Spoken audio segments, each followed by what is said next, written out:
Hello दोस्तों, आज मैं आपको 16 सोमवार व्रत कथा की पूरी विधि दिखाऊंगी कि मैंने शिव जी के कैसे पार्थिव शिवलिंग बनाया और मैंने उनकी पूजा कैसे की है, किस प्रकार मैंने उनकी तैयारी किया और किस प्रकार आपको उनकी पूजा करना है।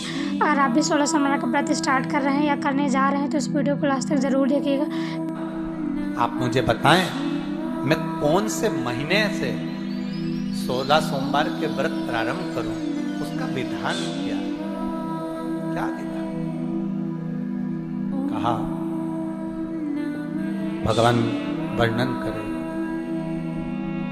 ऋषियों ने कहा सुनो सुगंधा,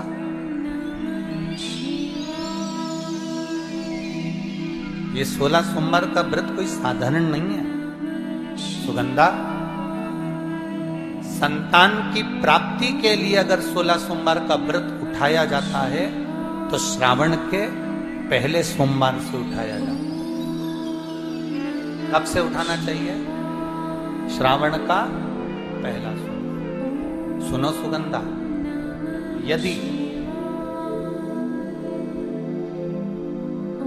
कोई विशेष बीमारी हो गई, बहुत रोग हो गया, तकलीफों में जिंदगी चल रही है, बहुत कष्टप्रद जीवन चल रहा है, तो बैसाख के महीने के पहले सोमवार से 16 सोमवार का व्रत उठाना चाहिए।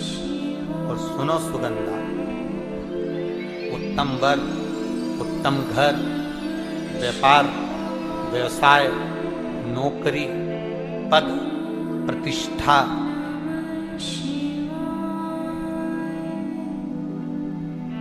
के लिए अगर हमें व्रत करना है तो मार्गशीर्ष मास का पहला सोमवार से इस व्रत को प्रारंभ कर देना चाहिए। मार्गशीर्ष मास का पहला जो सोमवार हो उसमें इस व्रत को प्रारंभ कर लो। और सुनो सुगंधा, ये व्रत दोपहर के तीसरा जो पहर हो, प्रदोष काल, उस प्रदोष काल के समय पर आप इस शिवलिंग की पूजन अपने घर में पार्थिव बनाकर स्मरण कर कर भगवान देव अधिदेव महादेव के लिए प्रसाद तैयार कर कर आप जिस भाव से भगवान शंकर का आटा सेक कर या चूरमा बनाकर या मलिदा बनाकर जो भी आप बना रहे हैं, उससे 3 हिस्से प्रसाद के इस 16 सोमवार के व्रत में भी होते हैं। कितने हिस्से होते हैं? 3 हिस्से। पशुपति व्रत में 16 सोमवार के व्रत में एक अंतर भारी है। पशुपति व्रत में 2 हिस्से मंदिर में रह जाते हैं, एक हिस्सा अपने साथ आता है और स्वयं को खाना पड़ता है।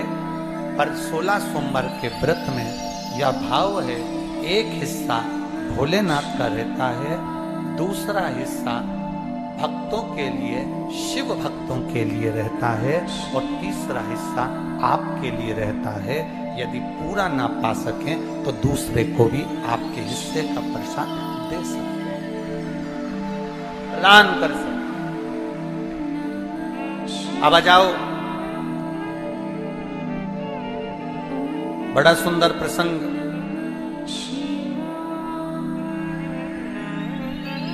नरसिंह पुराण का आता,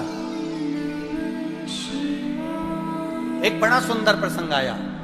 16 सोमवार के प्रसाद को कई माताएं जब 16 सोमवार का उद्यापन करती हैं, 16 जोड़े आमंत्रित करती हैं और 16 जोड़ों को घर में बुलाकर जो भोजन कराती हैं, तो वो 16 जोड़े जो भोजन करने वाले होते हैं, या 16 सोमवार के उद्यापन, हम तो आपसे यहां तक कहेंगे कि 16 सोमवार का उद्यापन अगर किसी के यहाँ मोहल्ले में, कॉलोनी में, घर में किसी के यहाँ हो रहा हो तो उसके यहाँ आप भोजन भंडारा खाने के लिए जाओ, चाहे मत जाओ, पर 16 सोमवार का अगर प्रसाद का उद्यापन का अगर प्रसाद मिल जाए तो दोनों हथेलियां फैलाकर श्री शिवाय नमस्तुभ्यम कहकर, ओम नमः शिवाय बोलकर, नमः शिवाय बोलकर, अपनी कामना कर कर, किसी के अगर उद्यापन हुआ हो, दोनों हथेलियां फैलाकर उससे थोड़ा सा प्रसाद मांगकर उसी के दरवाजे पर खाकर आ जाइए, आपकी जिंदगी को सुख का अनुभव हो जाए। तो कोई पूछे ये कथा कहां से ली, तो आप बता देना नरसिंह पुराण में यह वर्णन आता है। कौन से पुराण में है? नरसिंह पुराण में वर्णन आया। कि एक बहुरोमा नाम का एक दैत्य था, एक असुर बहुरोमा।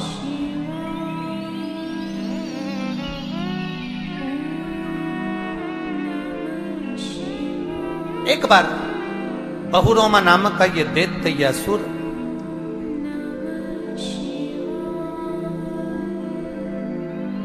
मार्ग से निकल कर जा रहा था और किसी एक ऋषिवर ने, एक गुरु ने, एक संत ने उस बहुरोमा दैत्य को देखा। नरसिंह पुराण का चरित्र। कोई आपसे पूछे कि 16 सोमवार के व्रत का प्रसाद का महत्व क्या है, क्या महत्व?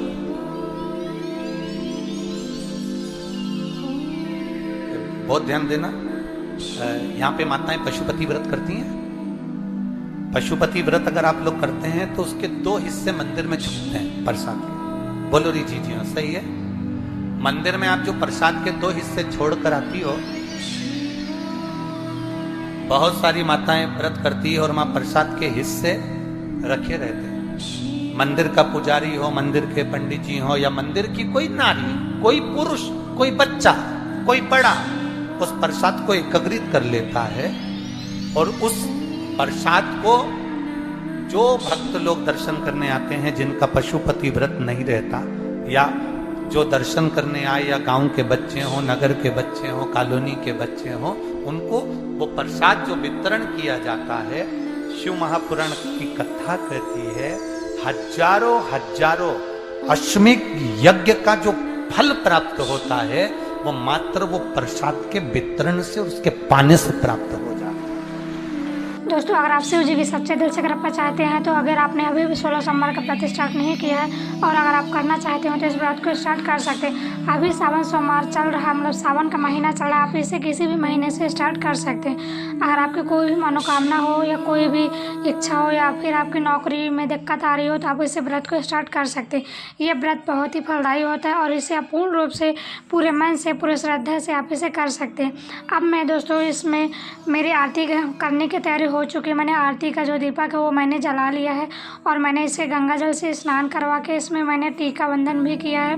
और इस प्रकार ऐसे ही आपको भी करना है दोस्तों। अगर आपको कुछ भी समझ में नहीं आ रहा है तो आप इस वीडियो को पूरा स्टार्ट से लेकर लास्ट तक शुरू से देखिएगा कि मैंने क्या क्या किया है।